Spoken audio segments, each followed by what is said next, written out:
Jesus explains the prerequisite for the work of the Spirit. July 26, 1964. Message 8833 from Jesus through Bertha Dudde. Spoken by Pascal. The simple request to suffuse you with my Spirit is enough to be brimming with the Spirit, provided that is not merely spoken by the mouth, but rises up to me from the depths of the heart. For I rejoice in every man who sends this request to me, since he desires clarity of thought in accordance with the pure truth.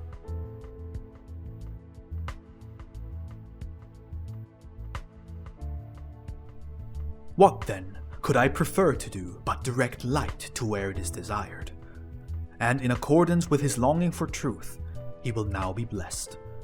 In accordance with the degree of his love, the abundance of the stream of grace will be such that one can indeed speak of a noticeable radiance of power, which then manifests itself in individual gifts of the Spirit that are recognizable to others, and which evidently convince his fellow men that he is indeed suffused with the Spirit of God.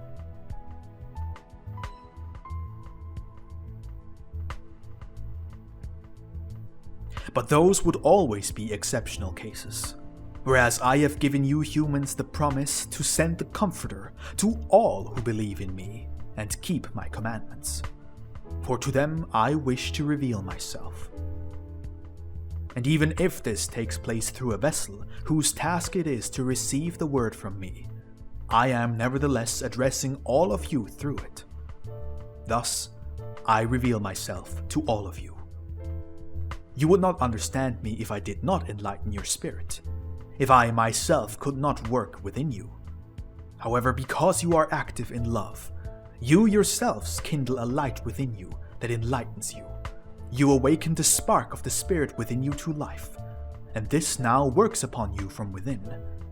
You grasp everything that is presented to you, and the knowledge of this causes your love for me to blaze ever more brightly, without being outwardly visible.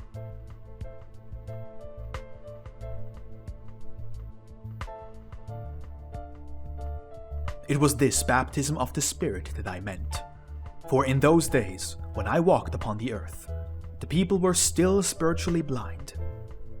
My work of redemption had not yet taken place, through which they could be freed from their blindness. I spoke of a baptism of fire, of a light of love that would blaze up within them and, like a bright fire, awaken the spirit and dispel spiritual blindness. I announced the work of my Spirit within the people, because I wanted to lead them to knowledge, and this was possible only through the workings of love. And so, all those who stand in love must learn to think properly, provided they desire this, for I set this condition for those within whom my Spirit is to work.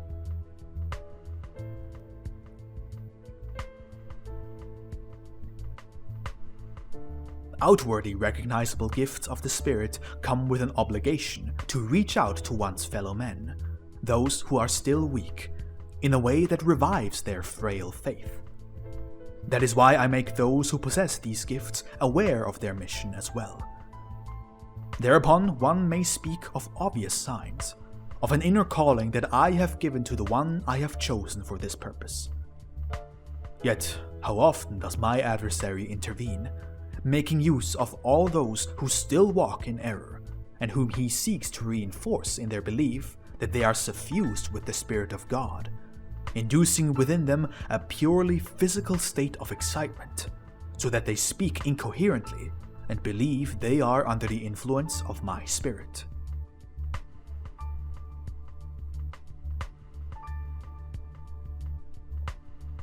He can only ever exert his influence where people are in error and refuse to be instructed, where the desire for the truth does not prevail within, a desire that would protect them from his influence.